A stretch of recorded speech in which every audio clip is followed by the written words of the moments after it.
Hey guys, we are back updating the power rankings for the Amazing Race 37 following episode 5, which was a pretty good episode, all things considered, with a pretty interesting twist, if you ask me, and a pretty interesting result, but we'll get to that soon enough. But we have 9 teams to talk about. As we some more time, let's get into the video. So starting off at number 9, we have the latest boots from the season, and here we have Scott and Lori. And this was a pretty surprising outcome, all things considered, where I felt like coming into this episode that Scott and Lori were looking pretty good, where they had done pretty well in the race up to this point, and also a team that had been getting a pretty good edit, all things considered, where I felt like we were getting a lot of content for them and a lot of personal content to where it made it seem like they were going to be these big characters on the season. But instead, they ended up being these surprisingly early boots, and a lot of it coming down to the double U-turn twist, where they really get screwed over from this twist on multiple fronts, where we're considering that the vote happened during an equalizer, and considering that the tasks that followed were all pretty easy tasks that didn't really hold up any teams.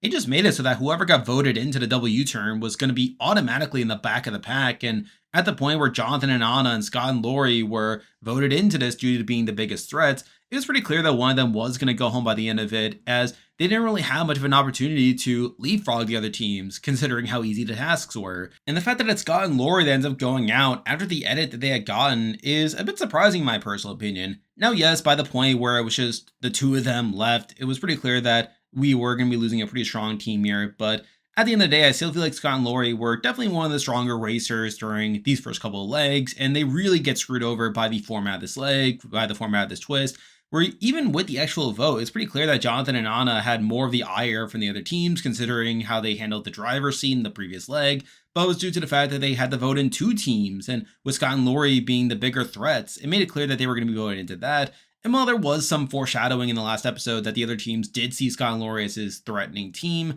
I didn't think it was going to lead to them being booted in the very next episode. I felt like it was just going to lead to some setbacks along the way later on, but for them to go out here is still pretty shocking. And obviously they're now out of the race to where they're here at number 9. And with that, we have 8 teams left in the race to talk about, and as usual, I'll be ranking them based on how likely I think they are to win the race based on their edit and current race position. But at number 8, the team that I believe is the least likely to win from this point on is Han and Holden.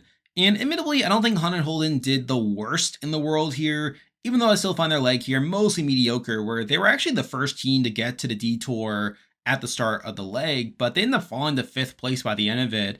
And this is despite them doing the coconut detour, which a lot of the teams took on, and they really get passed by a lot of other teams along the way that caused them to fall back to 5th place, despite them being the first to get there.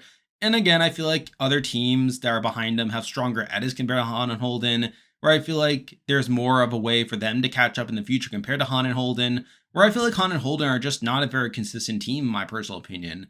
So at this point, I'm not feeling the greatest about them at this point, which is why they're here number 8. Now moving on to number 7, and we have another team that didn't do that poorly on this leg, but at the same time, I feel like they're not as big of a focus on the edit at this point, and here we have Pops and Jeff.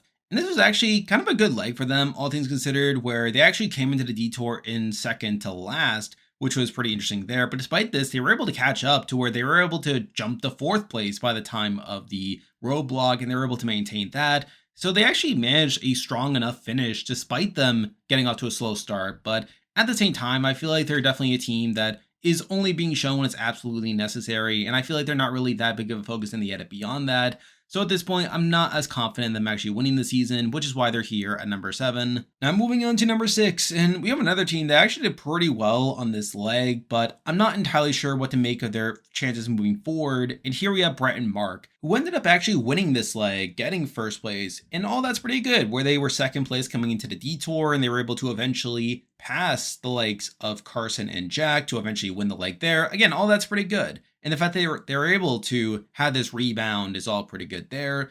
But kind of similar to Pops and Jeff, I feel like their content as of late has not been as strong. I feel like we're not really seeing as much of them as we probably should have. And even with the race performance, while they do end up winning this leg, I still don't really see them as that consistent of a team. And I feel like we're definitely going to have to see more consistent results from them in the future if I were to start to feel more confident in them. I feel like for now, they're just a team that is kind of all over the place. And while they did have a strong leg 1, I feel like legs 2 through 4 were all kind of middling for me. So because of that, I didn't think this was enough to really elevate them too much higher than number 6 here. Now moving on to number 5, and this is a team that I kind of struggled with. I wasn't really sure what to make of them. However, I do think there's an argument for this team being higher. But at number 5, we do have Melinda and Erica, who end up having a pretty middling leg, if I'm being honest, from a race perspective, where they were 6th place coming into the detour, and they do hover around 7th place during the actual tasks, though they eventually passed Nick and Bite to get a 6th place finish by the end of it. So again, kind of towards the back of the pack, and I don't really love that aspect to it. Though I think they had this very interesting confessional where they talk about how they don't mind being in the middle of the pack, they are fine letting the teams on top battle it out, and that they only have to win the final leg, which was a pretty interesting line there and could be foreshadowing to them doing well in the future. And I think that's really what's keeping them in contention, where I feel like they've gotten solid enough content where they had their alliance with Pops and Jeff. Mind you, that has kind of faded into the background lately, but I feel like that confessional definitely did not have to be there. And I feel like with them not doing terribly, I think it was enough to at least keep them in consideration. But at the end of the day, I still feel like their actual race performance has been kind of lacking, which is why they're here at number 5. Now moving on to number 4, and we have another team who has been kind of mediocre in the actual race, but I feel like their content has been somewhat strong. And here we have Nick and Mike. Now, I do think there is a reservation with them being too much higher, as we do get that bit at the beginning about how they got an injury during the last leg where they got a piece of rice in their eye, which definitely hindered them there. And they do follow it up with a pretty mediocre leg where they're, despite them being 3rd place to the detour, they end up falling to 6th place by the end of the detour, despite them talking about how the coconut detour was in their wheelhouse, which is kind of questionable. And they do eventually fall behind Melinda and Erica to 7th place. So again, it is a pretty middling leg, all things considered, but I still feel like they've been one of the more consistent teams from a edit perspective. I feel like they're a team we're meant to be looking out for, and that definitely was enough to keep them in consideration, though I could also see a world where they fall off in the future if they continue to have pretty middling legs, and if the likes of Melinda and Erica start to have stronger content in the future. So I feel like it's for that reason that I couldn't really have them too much higher than number 4. Now moving on to number 3, and I had the debate as well over whether this team is too high. However, I feel like considering the circumstances, I feel like it was a good enough episode for them. And here we have Jonathan and Anna, who obviously have a very rough leg where they barely survive it. Mind you, a lot of that is due to the W turn, where due to their actions from the driver's seat, they end up getting voted into the W turn, are instantly kicked to the back of the pack due to how that entire leg was structured. And they obviously do end up barely surviving, getting second to last there. Though I still think they get good enough content where you have Anna talking about how she had an ectopic pregnancy, how they plan to ride out the rainbow, which was good enough content there. And I still feel like they're a team that, despite them being in the back of the pack right now, I would have at least some faith in them to rebound in the following leg. So I'm not ready to write them off just yet. However, I think other teams have the potential to move up based on how future legs go. But for now, I decided it was good enough to leave them here at number 3. Now moving on to number 2, and this team literally had a rebound compared to last week. And here we have Alyssa and Josiah. And admittedly, I think they're just a solid enough team from a race perspective where, despite them coming into it in 5th place, are able to recover to 3rd place by the end of it, are able to maintain that at the point they finish the detour.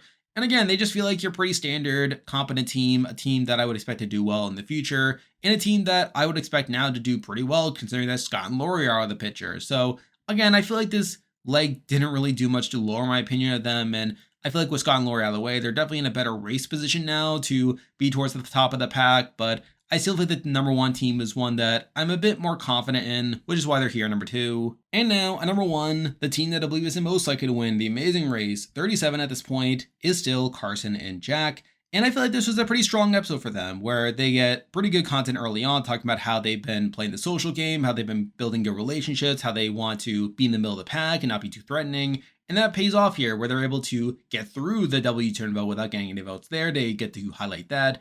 And they followed up with a pretty solid leg where they are in the front of the pack for pretty much the entire time, where despite them being 4th place to the detour, they end up in 1st place by the end of it by choosing the Coral Detour. Now, mind you, they do fall behind Brent and Mark by the end of it, but they still pull out a 2nd place finish. And similar to Alyssa and Josiah, I feel like they're a team that greatly benefits from Scott and Lori being sniped out, where I feel like with them going out, Carson and Jack are now the best team left on the board, where they are the most consistent team from a results perspective. And I feel like they have less competition now to dominate the race in the future. Now, obviously, there's still a world where the likes of Melinda and Erica or Nick and Mike could become a bigger threat to them, but I feel like they're definitely now in a better position from a race perspective compared to where they were before. And I feel like their edit has been mostly strong, where they've been able to highlight their game. They've been being shown as competent players.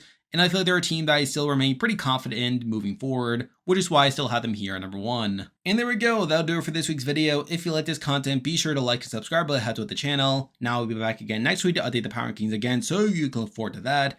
I'm still covering Survivor 48 and Australian Survivor, so be on the lookout for videos on those shows. I'm on Patreon and have a YouTube membership, so if you want to consider supporting the channel, you can do so by clicking the link in the description. And you can also join the Discord server by also clicking the link in the description.